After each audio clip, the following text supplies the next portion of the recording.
ಇವತ್ತು ಗ್ರೇಟರ್ ಬೆಂಗಳೂರು ಅಥಾರಿಟಿಯ ಮೊದಲ budget announce ಆಗ್ತಾ ಇದೆ. ಗುಂಡಿ ಮುಕ್ತ ರಸ್ತೆಗಳ ನಿರ್ಮಾಣಕ್ಕೆ ನಾಗರಿಕರು ಭಾರಿ ಒತ್ತಾಯ ಮಾಡ್ತಾ ಇದ್ದಾರೆ. ಇಡೀ ಬೆಂಗಳೂರು ಅಂತಾರಾಷ್ಟ್ರೀಯ ಮಟ್ಟದಲ್ಲಿ ಹೆಸರು ಮಾಡಿರುವಂತಹ ಸಿಟಿ. ಸಿಲಿಕಾನ್ ಸಿಟಿಯಲ್ಲಿ ಗುಂಡಿಗಳದ್ದೇ ದರ್ಬಾರು. ಎಲ್ಲಿ ನೋಡಿದ್ರೂ ಕೂಡ ರಸ್ತೆಯಲ್ಲಿ ಗುಂಡಿಗಳು. ಈ ರಸ್ತೆ ಗುಂಡಿಗಳಿಗೆ ಅನೇಕರು ಜನಸಾಮಾನ್ಯರು ಜೀವ ಕಳ್ಕೊಂಡಿದ್ದು ಕೂಡ ಇದೆ. ಆದರೆ ಇವತ್ತು ಗ್ರೇಟರ್ ಬೆಂಗಳೂರು ಅಥಾರಿಟಿ ಮೊದಲ ಬಜೆಟ್ ಘೋಷಣೆ ಆಗ್ತಾ ಇದೆ. ಹೀಗಾಗಿ ಗುಂಡಿ ಮುಕ್ತ ರಸ್ತೆ ನಿರ್ಮಾಣಕ್ಕೆ ನಾಗರಿಕರು ಭಾರಿ ಒತ್ತಾಯ ಮಾಡ್ತಾ ಇದ್ದಾರೆ. ಮೊದಲು ರಸ್ತೆ ಸರಿ ಮಾಡ್ರಿ ನೀವು.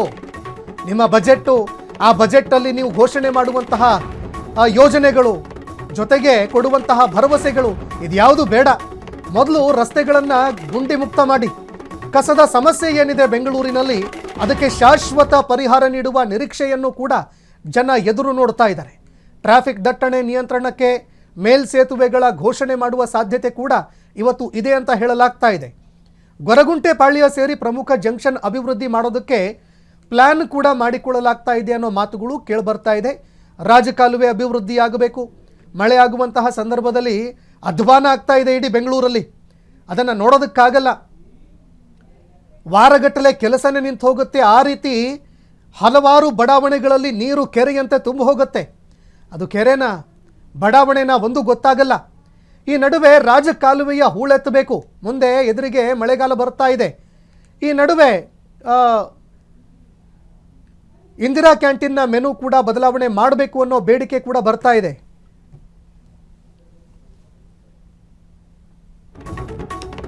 ಇದು ಬಜೆಟ್ ಅಥವಾ ಎಲೆಕ್ಷನ್ ಮ್ಯಾನಿಫೆಸ್ಟೋನ ಅನ್ನೋ ಪ್ರಶ್ನೆ ಕೂಡ ಇಲ್ಲಿ ಎದುರಾಗ್ತಾ ಇದೆ. ಕಾರಣ ಕೂಡ ಇದೆ ಇದಕ್ಕೆ. ರೀಸನ್ನು ಜಿಬಿಎ ಚುನಾವಣೆ ಗೆಲ್ಲೋದಕ್ಕೆ ಸರ್ಕಾರ ಈಗ ಮಾಸ್ಟರ್ ಪ್ಲಾನ್ ಏನಾದರೂ ರೂಪಿಸ್ತಾ ಇದೆಯಾ? ಎದುರಿಗೆ ಜಿಬಿಎ ಚುನಾವಣೆ ಬರ್ತಾ ಇದೆ. ಆಗಲೇ ಈ ಬಜೆಟ್ ಬರ್ತಾ ಇರೋದಕ್ಕೆ ಕೇವಲ ಚುನಾವಣೆ ಗೆಲ್ಲೋದಕ್ಕೆ ಏನಾದರೂ ಸರ್ಕಾರ ಲಾಲಿಪಾಪ್ ಕೊಡ್ತಾ ಇದೆಯಾ?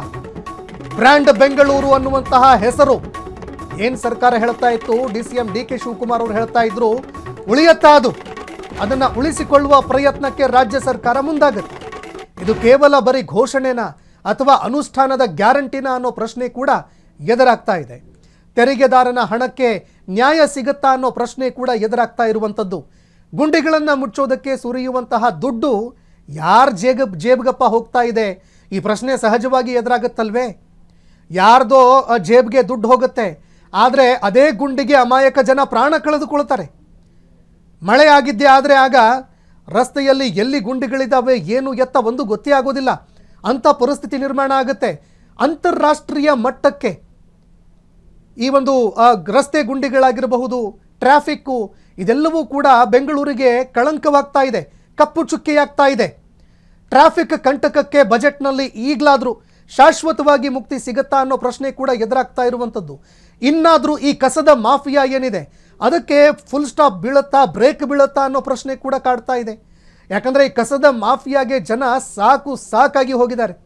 ದುಡ್ಡು ಕಟ್ತೀವ್ರಿ ನಾವು, ಸೆಸ್ ಕಟ್ತೀವಿ, ಟ್ಯಾಕ್ಸ್ ಕಟ್ತೀವಿ, ಏನ್ರಿ ಮಾಡ್ತಾ ಇದೆ ಸರ್ಕಾರ, ಏನ್ರಿ ಮಾಡ್ತಾ ಇದೆ GBA? ಈ ಪ್ರಶ್ನೆ ಜನರನ್ನು ಮತ್ತೆ ಕಾಡ್ತಾ ಇದೆ.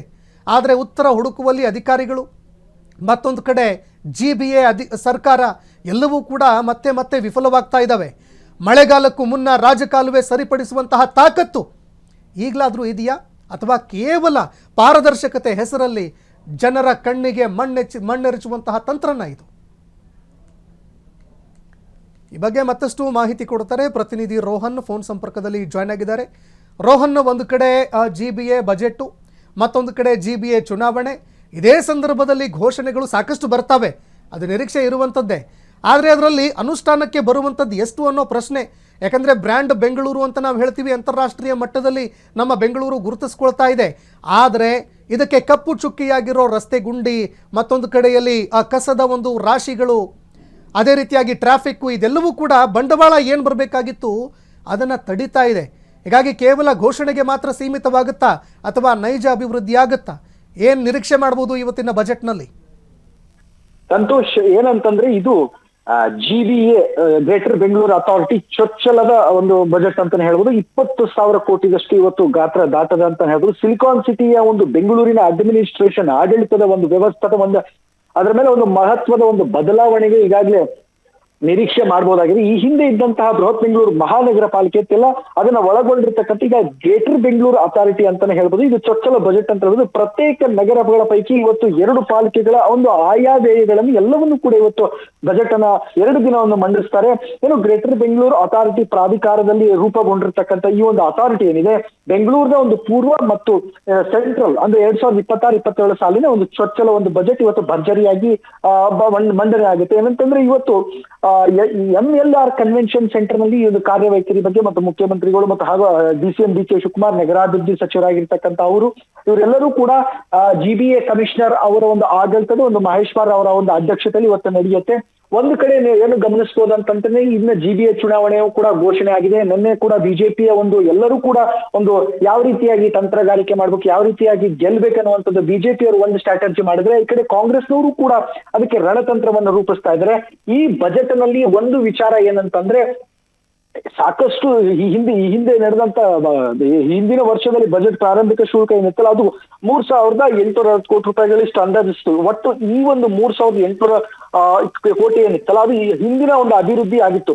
ಆದ್ರೆ ಈ ಒಂದು ಪಾಲಿಕೆಗೆ ಸದ್ಯ ಈಗ ಜನಪ್ರತಿನಿಧಿ ಇಲ್ಲದಂತಹ ಕಾರಣದಿಂದಾಗಿ GBA ಕಮಿಷನರ್ ಅವರು ಮಂಡಿಸ್ತಾರೆ. ಆದ್ರೆ ಇಲ್ಲಿ ಡೆವಲಪ್ಮೆಂಟ್ ಎಷ್ಟರ ಮಟ್ಟಿಗೆ ಆಗುತ್ತೆ, ಬರೀ ಅಥವಾ ಏನಾದ್ರು ಆಶ್ವಾಸನೆಗಳನ್ನ ಕೊಡ್ತಾರ ಅಥವಾ ಏನಾದ್ರೂ ಈ ಬಾರಿ ಡೆವಲಪ್ಮೆಂಟ್ ಆಗುತ್ತೆ. ಈ ಹಿಂದೆನೂ ಕೂಡ ಒಂದ್ ಮಾತಿತ್ತು, ಗ್ರೇಟರ್ ಬೆಂಗಳೂರು ಅಥಾರಿಟಿ ನಾವು ಗ್ರೇಟರ್ ಆಗಿ ಮಾಡ್ತೀವಿ ಅಂತ. ಆದ್ರೆ ಕೆಲವೊಂದಿಷ್ಟು ಅಪಸ್ವರಗಳು ಕೂಡ ಎದ್ದಿತ್ತು. ಯಾವ ಗ್ರೇಟರ್ ಬೆಂಗಳೂರು ಇಲ್ಲ, ಯಾವುದೇ ರೀತಿಯಾದಂಥದ್ದು ಏನೂ ಇಲ್ಲ ಅನ್ನುವಂಥದ್ದು ಸಹಜವಾಗಿ ಸಾರ್ವಜನಿಕರು ಕೂಡ ಇದು ಆಕ್ಷೇಪ ವ್ಯಕ್ತಪಡಿಸಿದ್ರು. ಈ ಒಂದು ಬಜೆಟ್ ನಲ್ಲಿ ಬೆಂಗಳೂರಿನ ಕೇಂದ್ರ ಪೂರ್ವಕ್ಕೆ ಮತ್ತು ಎಲ್ಲಕ್ಕೂ ನಾನಾ ಒಂದು 5 ಪಂಚಪಾಲಿಕೆಗಳಿಗೆ 4,000 4,200 ಕೋಟಿ ರೂಪಾಯಿಗಳ ಗಾತ್ರದಷ್ಟು ಒಂದು ಬಿಡುಗಡೆ ಆಗುವ ಸಾಧ್ಯತೆ. ಒಟ್ಟಾರೆ ಇವತ್ತಿನ ಒಂದು ಬಜೆಟ್ ಏನಿದೆ 20,000 ಕೋಟಿ ಮೀರುವಷ್ಟು ಅಂತ ಅಂದಾಜನ್ನ ಮಾಡಬಹುದಾಗಿದೆ. ಸಂತೋಷ್, ಧನ್ಯವಾದಗಳು ರೋಹನ್ ನಿಮ್ಮೆಲ್ಲ ಮಾಹಿತಿಗೆ.